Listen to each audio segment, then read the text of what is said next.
J'ai fait tellement rire l'autre fois sur votre barbe quand François Paradis à TVA vous a parlé de votre barbe. Oui. Qu'est-ce que vous y avez répondu? Il vous a demandé quelque chose dans le genre, pourquoi vous avez une barbe? C'était spécial, là.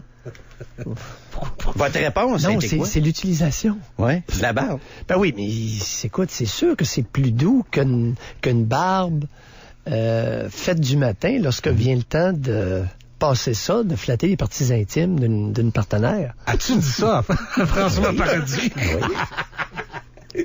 Ben oui. Ben oui, c'est comme les nonnes rasées, tu sais, c'est dur pour les joues. Tabarnouche. Il a dû rester bête, François Paradis, hein? J'ai pas touché écouté. Oh, il cherchait la prochaine question. J'imagine. J'ai découvert lors d'un congrès que particulièrement les conjointes de psychiatres écoutaient mes émissions tous les après-midi. Lorsqu'arrivait Gus, psychiatre le soir, là, madame, en préparant leur repas, by the way, mon chéri, qu'est-ce que tu penses de telle affaire? Là, mon gars part. OK? Puis, le thorax bombé, tout juste avec une demi-érection. Elle laisse aller. Puis là, elle lui dit, écoute, Maillot, cet après-midi, concernant ça, a dit telle affaire. Le thorax se débombe, la piscette reprend sa forme initiale et Maillot a un ennemi de plus. J'ai découvert ça. C'est pas des blagues que je vous dis, là. Hey, puis là, c'est rien. Attendez, là, c'est la conjointe. Arrive la fin de semaine, le dimanche soir, on s'en va souper chez les beaux-parents. Même stratégie commence. Avec la belle-mère. Avec la belle-mère. Stéphane, vrai comme t'es là. Hey, c'est pas anecdotique ce que je vous dis là. Hey, confrère me l'ont dit, Maillot, là, ferme ta gueule, là. Moi, là, ça marche plus, là. OK? Ça marche plus, là. C'est Christy que les choses il dit au moins si c'était juste avec ma conjointe, la belle-mère qui embarque par-dessus. Ou si c'était juste avec la belle-mère. Christy que les choses s'expliquent simplement des fois. Fait que là, écoute, les ennemis, là, je te dirais presque un psychiatre sur deux. Par contre, témoignage d'un psychiatre de Québec. L'heure du midi, à un moment donné, écoute l'émission un peu. Un psychiatre de 60 et quelques années me raconte, il y a à peu près, ça fait 8-10 ans de ça, il rencontre un congrès, il dit, Pierre, il faut que je te raconte quelque chose. Il dit, je t'écoute régulièrement. Ah ouais? Il avait pogné un bout d'émission, et là, il avait changé son heure de dîner pour mettre ça de 1 à 2, pour aller dans son auto, prendre son lunch, puis écouter un bout d'émission. Ouais. Un psychiatre de Québec. Fait que, puis à un autre moment donné, j'en rencontre un autre. Puis je peux le nommer. Harry Grantham. Oui. Chef du département de psychiatrie de l'Université Laval.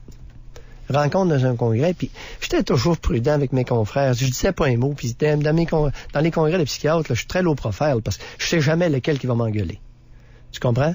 Lequel même, fait que j'attends. À un moment donné, Harry était derrière moi. Ben yo! Il dit, je t'écoute. Ah oui? Ben, il dit l'après-midi, il dit, je pars de l'Hôtel-Dieu, puis je m'en vais à l'Université Laval, puis ça avait de l'allure, dis ce que tu dis.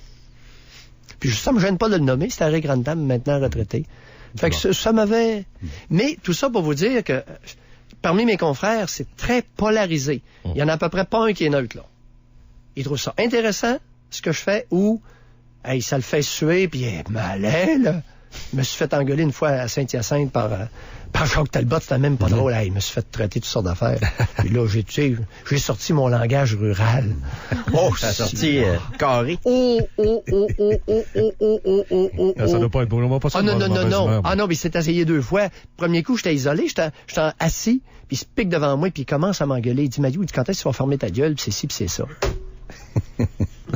Je lève les yeux, puis je lui déroule mon petit boniment. Il se tourne d'abord, puis il s'en va. J'étais en train de parler avec 4-5 psychiatres, 15-20 minutes plus tard, et il revient, puis il commence à m'engueuler devant les autres. Hey, le boniment, là, il s'est allongé. Tout le monde a glacé chaud. Ça doit pas être. Donc, t'aimes ça brasser un peu le monde. T'aimes ça et déstabiliser. Ben, écoute, c'est pour ça qu'on m'appelle. Autrement, lorsque je deviendrai très prévisible, vous allez en appeler un autre, vous allez inviter quelqu'un d'autre. Vous avez le sens du show? Non, j'ai peut-être le sens de la répartie, ce qui est différent. Parce que je suis pas un showman, mais j'ai le sens de la répartie, oui. Tu sais ça comment? Ça vient d'où, cette affaire-là? C'est-tu quelque chose que non, t'as pas développé quelque chose? Non, c'est mon père qui était comme ça. OK, un bon bagage génétique. Si bol, il t'avait une gueule d'enfer. Arrête donc. Ah oui, c'était un commerçant d'animaux, puis il t'avait toute qu'une réplique. Ah oui, pour parler de politique, là, ce Ben Valeur, tu l'enterrais pas. Ah, c'était, puis vif d'esprit, rare, avec une mémoire phénoménale. Fait qu'imagine la combinaison, tu sais. C'était une espèce d'André Arthur, là, dans son genre. Es-tu sérieux? Oh oui, à ce point-là.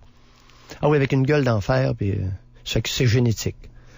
Non, c'est plutôt modeste, mon affaire. Comparativement à lui, là, il avait un verbe, il était intarissable. Puis il était tannant. Plus que vous, encore. Là. Oui. Ah oui, puis écoute, il parlait sans arrêt, puis il aimait ça.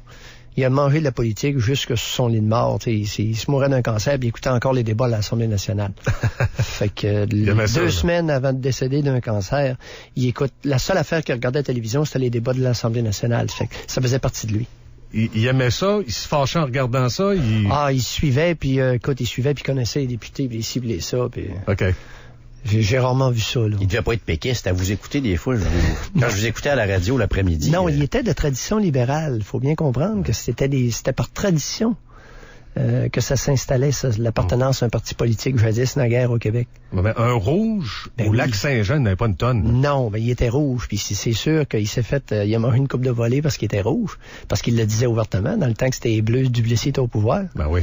Fait que lorsqu'ils ont commencé à gagner, la chicane, puis il gageait, le monde gageait avant les élections.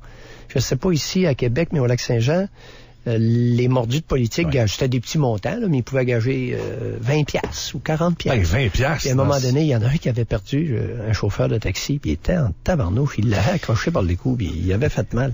Parce qu'il voulait pas. Mon père avait gagné, puis il dit « Hey, paye! » Les gens étaient politisés beaucoup dans ce temps-là. Hein. Aujourd'hui, ça gage plus parce que les gens s'en foutent un peu de la politique. Non, un petit peu, là. Il n'y avait pas de télévision.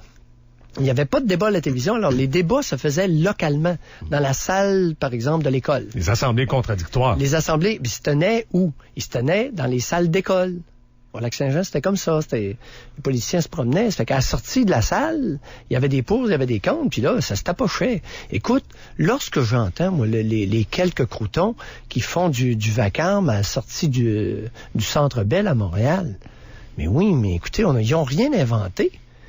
Ils auraient eu simplement à se présenter là, à les sorties d'assemblées contradictoires jadis naguère dans les années 50-60 au Québec, puis ça se battait à coups de poing.